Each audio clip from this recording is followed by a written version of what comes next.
तो जैसा कि उम्मीद की जा रही थी दोस्तों, जगदीप धनखड़ पर गोदी मीडिया भारतीय जनता पार्टी सरकार से कोई गंभीर सवाल नहीं कर रहा है। उल्टा इस मुद्दे पर भी विपक्ष पर प्रहार किया जा रहा है। और सबसे बड़ी बात, मीडिया का एक बहुत बड़ा तबका अब जगदीप धनखड़ के खिलाफ सुपारी लेकर निकल पड़ा है, उन पर प्रहार कर रहा है। और कहा क्या जा रहा है? कहा यह जा रहा है कि जगदीप धनखड़ ने भारतीय जनता पार्टी सरकार की सुनना बंद कर दी थी। वो लगातार अपने दम पर चीजें कर रहे थे। सबसे बड़ी बात, वो उपराष्ट्रपति हैं, उन्हें सुनने की क्या जरूरत है? दिलचस्प बात यह है दोस्तों, यही गोदी मीडिया, याद कीजिएगा, जब उन्हें पश्चिम बंगाल के गवर्नर से, जब वो उपराष्ट्रपति बने थे, तब उसकी तारीफ कर रहा था। सबसे बड़ी बात, जब यही जगदीप धनखड़ मल्लिकार्जुन खड़गे का अपमान करते थे, उन्हें देशद्रोही तक बताते थे, तब यही गोदी मीडिया ताली बजाता था, उल्टा विपक्ष पर प्रहार करता था। मगर आज यह गोदी मीडिया जगदीप धनखड़ के खिलाफ सुपारी लेकर निकल पड़ा है और यह कह रहा है कि विपक्ष उनके लिए आंसू क्यों बहा रहा है। हाथ कंगन को आरसी किया दोस्तों इंडिया टीवी के संपादक, मेरे पुराने बॉस रजत शर्मा। याद कीजिएगा, जब उन्हें उपराष्ट्रपति बनाया गया था, तब इन्होंने किस तरह से बधाई दी थी, मानो जगदीप धनखड़ से बड़ा इंटेलेक्चुअल, बुद्धिजीवी इस देश में कोई है ही नहीं। रजत जी ने क्या कहा था आपकी स्क्रीन पर? Congratulations to the governor of West Bengal, Jagdeep Dhankar. Your nomination as BJP's candidate for the Vice President of India has elevated your stature and filled us with pride. Prime Minister Narendra Modi has made a wise decision by selecting you.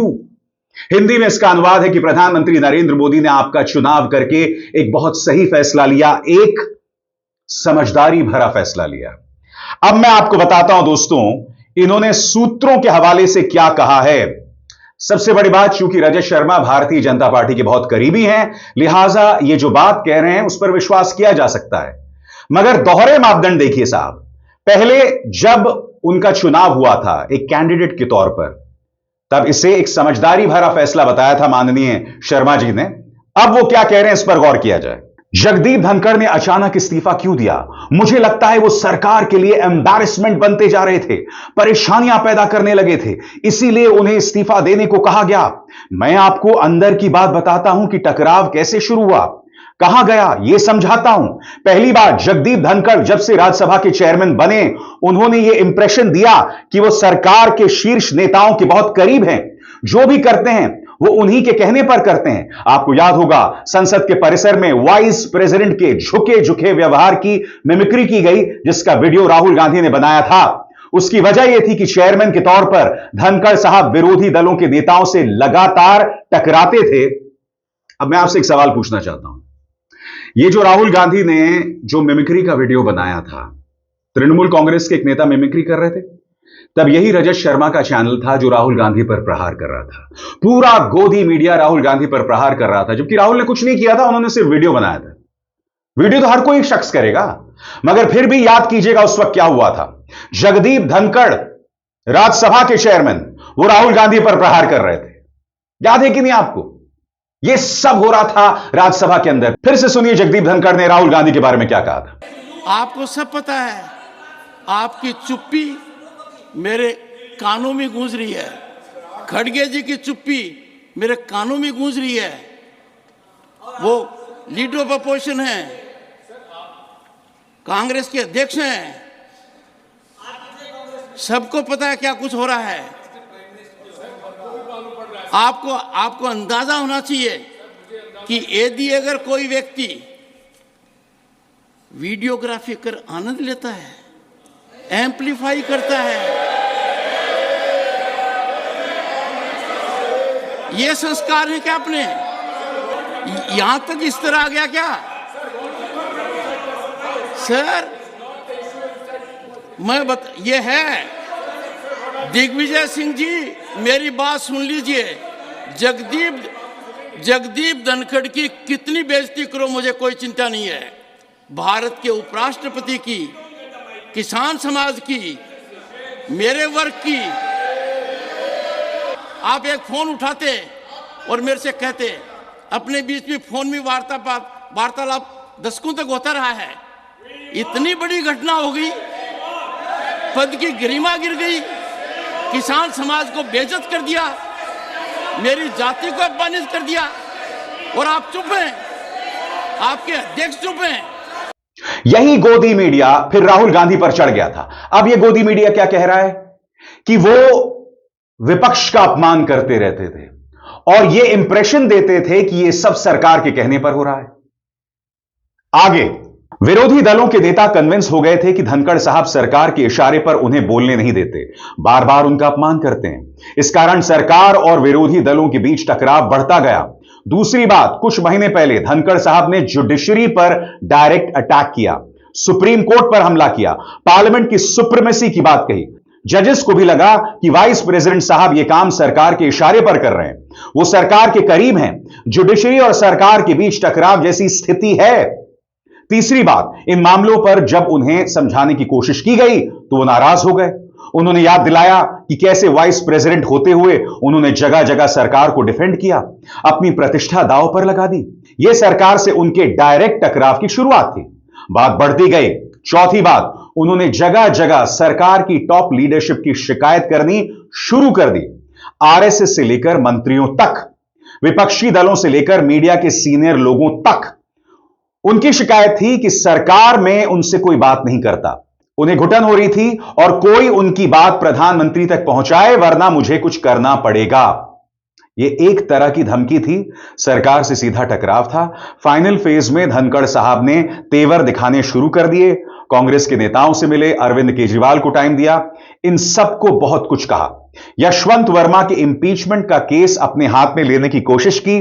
जब सरकार को लगा कि अब वो राज्यसभा में भी embarrassment create कर सकते हैं, खुले टकराव की सिचुएशन पैदा हो सकती है, तब उन्हें फोन गया, यह कन्वे किया गया कि अब यह खेल ज्यादा नहीं चलेगा और यह भी बता दिया गया कि धनखड़ साहब ने अपना रवैया नहीं बदला तो उन्हें इंपीच किया जा सकता है। ये जो तमाम बातें यहां पर रजत जी बता रहे हैं, मैं उनसे एक सवाल पूछना चाहता हूं। जब ये तमाम बातें हो रही थी तब आपने कितने सवाल किए थे धनखड़ साहब से? क्योंकि जब धनखड़ साहब मल्लिकार्जुन खड़गे का अपमान करते थे, डेरेक ओब्रायन और संजय सिंह को निलंबित कर देते थे, तब आप ही का न्यूज चैनल धनखड़ साहब को डिफेंड करता था। धनखड़ साहब की मिमिक्री वाले वक्त क्या हुआ था, मुझे बताइए। पूरा गोदी मीडिया इस वक्त क्या कर रहा था? मिमिक्री संसद के बाहर की गई, वीडियो बनाया राहुल गांधी ने, मगर प्रहार किस पर हुआ? राहुल गांधी पर हुआ। क्यों? क्योंकि हर मुद्दे पर राहुल गांधी को घेरना है और अब विपक्ष पर प्रहार किया जा रहा है। इससे पहले मैं आपको एनडीटीवी के एक नगीने का एक बयान सुनाना चाहता हूं, इस पर गौर कीजिएगा। गैर आरएसएस पृष्ठभूमि को संवैधानिक पद देने का भाजपा का प्रयोग पिछले 11 वर्षों में सिरे नहीं चढ़ सका। चाहे सत्यपाल मलिक हो या सुनील जाखड़ और अब जगदीप धनखड़, बाहर से लाए गए नेता पार्टी की विचारधारा के साथ तालमेल बिठाने में असहज रहे हैं। इनसे एक सवाल पूछा जाना चाहिए, कायदे से इनको सवाल करना चाहिए कि भाई आरएसएस में से कौन से सुरखाब के पर हैं कि सिर्फ आरएसएस के गवर्नर बनाए जाएंगे, राज्यपाल बनाए जाएंगे। जिस आरएसएस ने भारत छोड़ो आंदोलन में देश की जो सोच है उसके खिलाफ काम किया, जिन्ना के साथ 2 जगह सरकार बनाई, जिस आरएसएस ने 51 साल तक नागपुर में तिरंगा नहीं फहराया और जब 3 लोग नागपुर के मुख्यालय में घुसे थे तिरंगा फहराने के लिए, उन पर केस कर दिया, उनमें ऐसे कौन से सुरखाब के पर है, मैं समझना चाहता हूं। अगर आरएसएस का कोई व्यक्ति वहां नहीं जम पाया तो इससे पता चलता है कि भारतीय जनता पार्टी एक तरफा सोच से आगे बढ़ती है। सबसे बड़ी बात, अब कांग्रेस पर प्रहार किया जा रहा है कि भाई कांग्रेस अब आंसू क्यों बहा रही है, और इसके पीछे एक शख्स का हाथ है, जयराम रमेश। वो जयराम रमेश, आपको याद होगा राज्यसभा के अंदर जयराम रमेश के बारे में जगदीप धनखड़ ने कहा था कि आप मल्लिकार्जुन खड़गे की जगह पर आ जाइए, यानी कि कांग्रेस में फूट पैदा करने की कोशिश माननीय धनखड़ कर रहे थे। याद है कि नहीं आपको? फिर से You should replace. 1 second, Jairam Ramesh. You are so intelligent, so gifted, so talented. You should immediately come and take seat in place of Mr. Khadge. Because by and large you are doing his job. Sir मेरा time का ध्यान रखिएगा, मेरे time का। खड़गे जी, आप सोचिए, खड़गे जी, खड़गे जी, Don't bring that Varnashram. क्या? Still in your mind that Varna system is there. That's why you are calling Ramesh. Is a very intelligent, very that, and I am dull, so that No, he no, should no, be no. replaced. No. और आगे बढ़ने से पहले एक जरूरी संदेश। मेरे कार्यक्रमों के लिए आप नोटिफिकेशन का इंतजार मत कीजिए। मेरे चैनल में जाइए और खुद जाकर कार्यक्रम देखिए और रहिए अपडेटेड। और हां, ज्वाइन कीजिए मेरा चैनल। देखिए यह जरूरी संदेश। स्वतंत्र और आजाद पत्रकारिता का समर्थन कीजिए, सच में मेरा साथी बनिए। बहुत आसान है दोस्तों, इस ज्वाइन बटन को दबाइए और आपके सामने आएंगे ये 3 विकल्प। इनमें से एक चुनिए और सच के इस सफर में मेरा साथी बनिए। अब जयराम रमेश का बयान आया है कि साहब वो किसान नेता थे, विपक्ष और सत्ता पक्ष दोनों के साथ बराबरी का व्यवहार करते थे। मैं आज एक बात बताना चाहता हूं, कांग्रेस के अंदर कुछ ऐसे नेता हैं जो भारतीय जनता पार्टी की सबसे बड़ी ताकत है। और दुर्भाग्य की बात है कि ये जो जयराम रमेश है ना, ये कांग्रेस के संचार प्रमुख हैं। और इन्होंने क्या बयान दिया कि जगदीप धनखड़ निष्पक्ष थे, सत्ता पक्ष और विपक्ष में समान व्यवहार करते थे। बहरहाल गोदी मीडिया किस तरह की सुपारी लेकर निकली है, किस तरह से जगदीप धनखड़ के बारे में अपनी बात रख रही है, एक एक करके आपकी स्क्रीन पर आ रहा है दोस्तों। सबसे पहले गुल्लू, विपक्ष का पूर्व वीपी जगदीप धनखड़ पर उमड़ा प्यार, पापा की परी। विपक्ष ने उठाए सवाल, अगला उपराष्ट्रपति कौन? उपराष्ट्रपति धनखड़ ने अचानक क्यों दिया इस्तीफा, यह बड़ी वजह आई सामने। और रजत जी की बात मैं आपको सुना ही चुका हूं, धनखड़ के इस्तीफे पर सरकार में सन्नाटा क्यों है। फिर नोटों में चिप ढूंढने वाली वैज्ञानिक कह रही हैं राज है इसमें गहरा। पापा की एक और परी, कल तक दुश्मन आज विपक्ष के गुरु। इनमें से किसी पत्रकार ने एक सीधा सा सवाल नहीं पूछा कि जो जगदीप धनखड़ प्रधानमंत्री के सामने इस तरह से कंधे झुकाए खड़े रहते थे, जिन्होंने प्रधानमंत्री के तीसरे बार चुने जाने पर यह तक कह दिया था कि मेरा सौभाग्य है कि मैं आपका स्वागत कर रहा हूं, मुझे आपने मौका दिया। सवाल तो पूछना चाहिए। और यहां पर दोष किस पर मढ़ा जा रहा है? या तो जगदीप धनखड़ पर या फिर विपक्ष पर। आगे देखिए साहब, टॉनिक परी बाकायदा उंगली दिखाते हुए क्या कह रही हैं, धनखड़ के इस्तीफे से विपक्ष की तबीयत खराब। तबीयत तो आपके पत्रकारिता की खराब है मोहतरमा। टॉनिक नुमा पत्रकारिता करती हैं आप, भाजपा को टॉनिक देती हैं आप, और तबीयत भी आपकी खराब है। आपके पत्रकारिता की मानसिक तबीयत बुरी तरह से बिगड़ चुकी है। तो इस तरह से उंगली दिखाकर पत्रकारिता करना बंद कीजिए, क्योंकि आपकी कोई रीढ़ नहीं है। आपकी पत्रकारिता क्या है पूरी दुनिया देख रही है। आगे देखिए साहब, धनखड़ मामला, उन 3 घंटों में क्या हुआ। Dhankhar exits, mystery stage. तिहाड़ी, उपराष्ट्रपति जगदीप धनखड़ ने इस्तीफा दिया। एक और पत्रकार जिस पर दंगा भड़काने को लेकर केस है, तो इस वजह से धनखड़ का इस्तीफा। खुलासे से बीजेपी भी हैरान।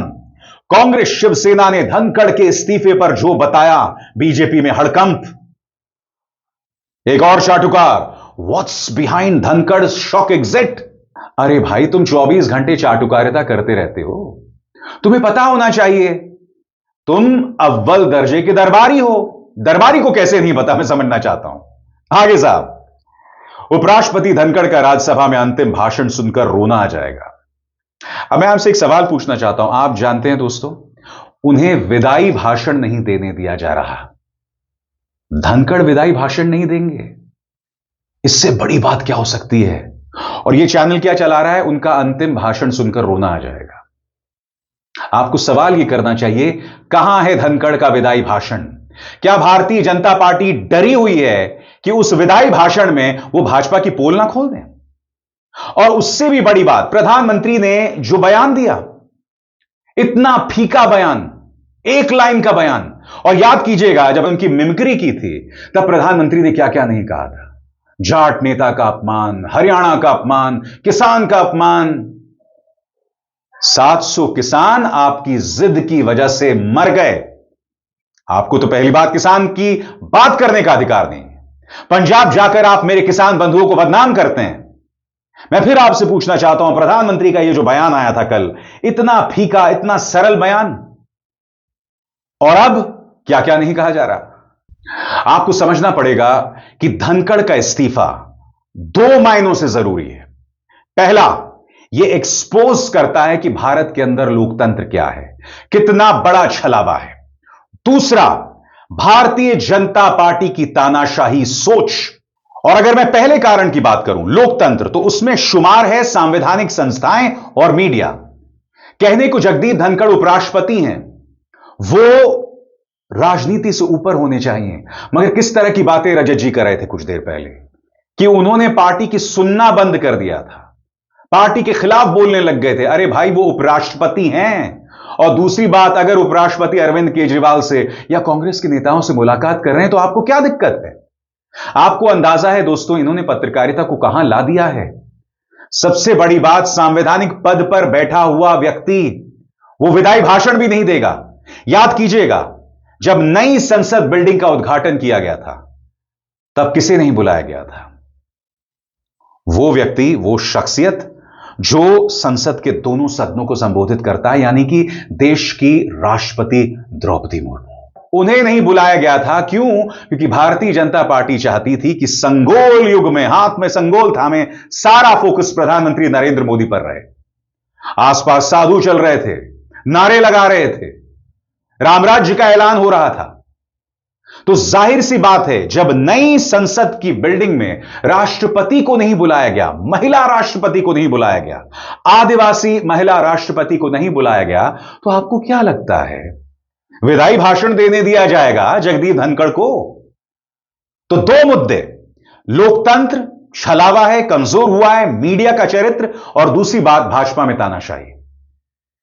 भाजपा के खिलाफ जाओगे तो तुम चाहे जो मर्जी हो, तुम्हारा यही हश्र किया जाएगा। और यह नसीहत है सभी के लिए, भाजपा की यूज एंड थ्रो पॉलिसी इस्तेमाल करो, फेंको। वरना मुझे बताइए, ये वही जगदीप धनखड़ जो सड़क पर उतर जाते थे बतौर राज्यपाल, भाजपा के नेता की तरह भिड़ते रहते थे ममता बनर्जी से। राज्यसभा के अंदर उन्होंने सभा की गरिमा को कितनी बार धूमिल किया, यह हमारे सामने मिसाल है। क्या हम इस बात से मुंह मोड़ सकते हैं? यह सब हुआ दोस्तों, फिर भी निकाला दूध से, फेंक दिया। दूध और मक्खी की कहानी यहां बिल्कुल फिट बैठती है दोस्तों। हालांकि मैं नहीं कह रहा हूं कि यहां मक्खी कौन है और दूध कौन है, या आप खुद समझदार हैं, हम समझ जाइए। तो पता चलता है कि भारतीय जनता पार्टी की सोच के हिसाब से चलोगे तो ठीक है, वरना फेंक दिए जाओगे, चाहे तुम जो मर्जी हो। लिहाजा ये मेरी नसीहत है नौकरशाहों को, मीडिया को, जिस दिन तुम काम आना बंद कर दिए गए, तुम्हें कचरे के तौर पर फेंक दिया जाएगा। इसलिए सुधर जाओ, सुधर जाओ, क्योंकि जब यह इतिहास लिखा जाएगा तो तुम्हें नायकों के तौर पर याद नहीं किया जाएगा। तुम बदनाम खलनायक के तौर पर, सांकेतिक तौर पर लतियाए जाओगे, जलील किया जाएगा। यही तुम्हारी नियति है। यह मेरी नसीहत है संवैधानिक पद पर बैठे लोगों को, मीडिया को, नौकरशाहों को, बाज आ जाओ, क्योंकि दिखाई दे रहा है कि जो इनके काम का नहीं रहता उसका क्या हश्र कर दिया जाता है। अवजार शर्मा को दीजिए इजाजत। नमस्कार।